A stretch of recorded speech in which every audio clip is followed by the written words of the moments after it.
tengo que disculpar al primer ponente, que es el doctor David West, que no ha podido venir y nos ha enviado su comunicación en vídeo. ¿De acuerdo? Ahora la pondremos. Y nada, haremos todas las charlas seguidas y luego, si queréis, pues hacemos como un coloquio. ¿De acuerdo? Bueno, pues por favor, si ponéis la charla del doctor West. Yes. Tell you first of all about the UK perspective. The National Health Service in the United Kingdom provides the majority of healthcare to the population free at the point of use. But it's struggling for funds. Demand is incredibly high, and it's generally pulling out of provision of varicose vein treatment. And now at least 50% of varicose vein treatment is done by private clinics and hospitals and paid for by the patients themselves or sometimes through private insurance. Vein Centre Limited was established by myself and my wife in 2003. We now have 16 clinics throughout the United Kingdom, and we plan to have 28 by the end of 2022 and 70 within 5 years, so we're quite rapidly growing. And we also plan to expand into Europe. So are we a cosmetic or a medical business? We're really a medical business. 80% of our patients complain of significant symptoms: pain, itching, throbbing, heaviness, bleeding, and so on.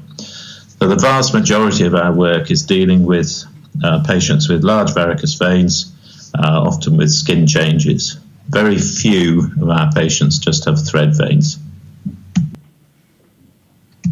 Our treatment methods: we like to keep things simple.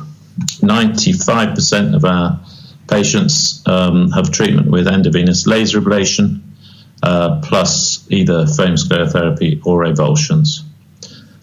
Some have thread vein microsclerotherapy in addition to that, not many as a sole treatment. And we occasionally use Clarivane and ligation of perforators. If we need embolization, which is uncommon, we refer on to a private hospital that has the X-ray facilities for that, and we never refer for surgical ligation and stripping of truncal veins. Our business is a cookie-cutter business. We replicate the clinics wherever they are, the functioning of them and the structure of them.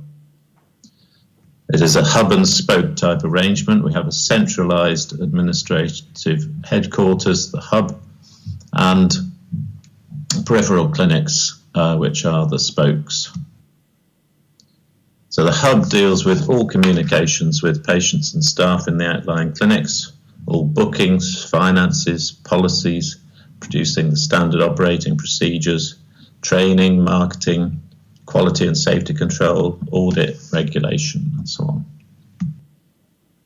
The spokes, these are the clinics. They deal with all the clinical activity.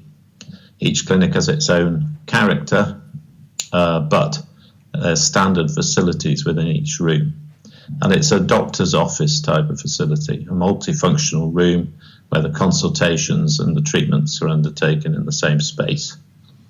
The staff know exactly what equipment there will be in any of these clinics, where to find it, regardless of where they're sent.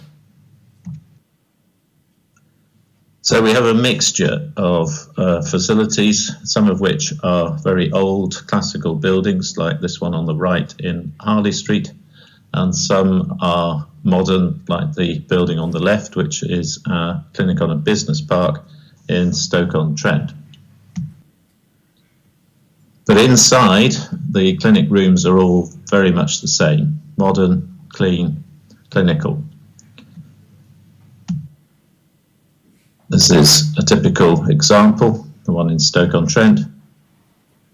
And we also have a large waiting room, reception. And I'll just tell you what we need in each of these rooms. So in the clinical room, we need a couch, a desk, chairs, including a swivel chair useful for the doctor, a simple ultrasound scanner, has to have color, duplex, a linear 7.5 megahertz probe at least, the laser, which needs to have a 12 watt capacity, operating at 1470 nanometers, a trolley with consumables, and a pump for the tumescence. A dressing trolley, a nice large one, metre by 50 centimetres preferably.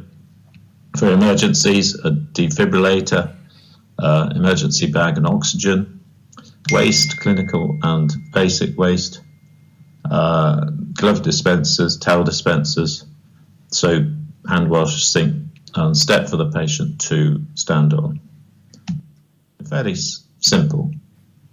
The kits we need, I produce, I run a company called EVLA Expert, which produces the kits which have everything in that you need, not only the laser fibres and the catheters, but all the dressings and bowls and that sort of thing.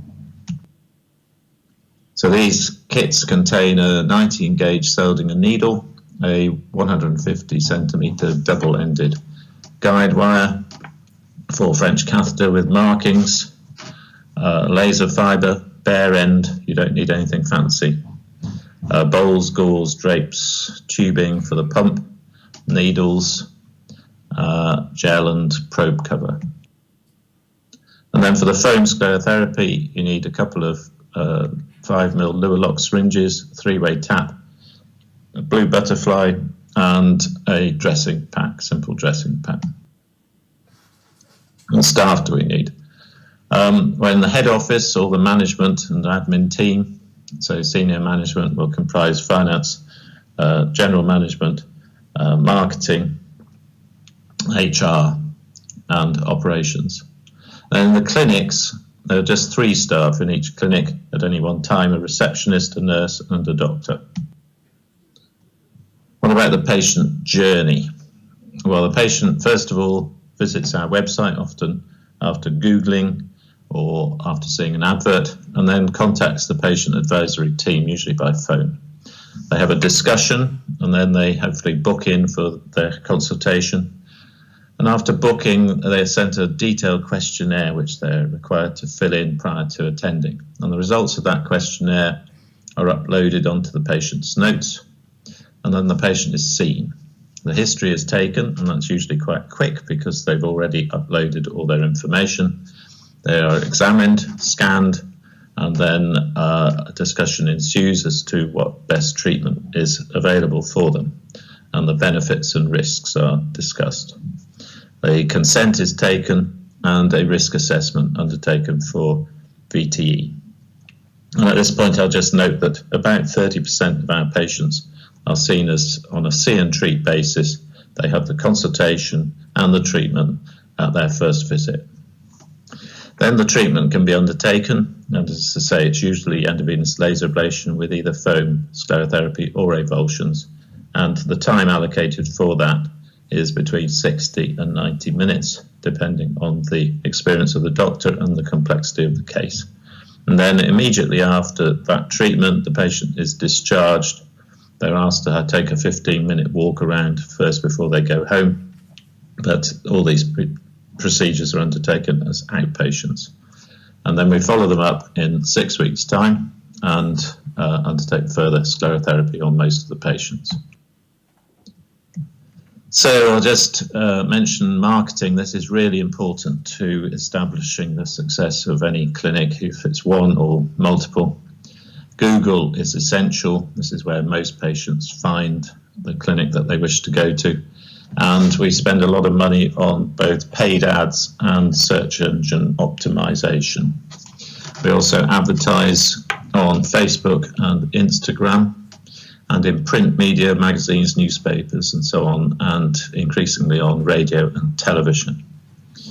We also advertise on tube trains in London, and reviews are really important. They're actually free, and it's a very good way of marketing your services by getting patients to leave positive reviews. We use PR to get articles into newspapers and magazines, especially from celebrities who've had treatment with us. And overall, I would advise budgeting for around 10% of your turnover to be spent on marketing. And to give you an illustration, the Venn Centre marketing budget for 2022 is around about 1.5 million euros. Training, this is also really important. we don't just take doctors on who have experience, however much experience they have. We give them in-house training to ensure that they're working to our ways and our standards. And the same applies to nurses and the administration team. We spend a lot of time training people.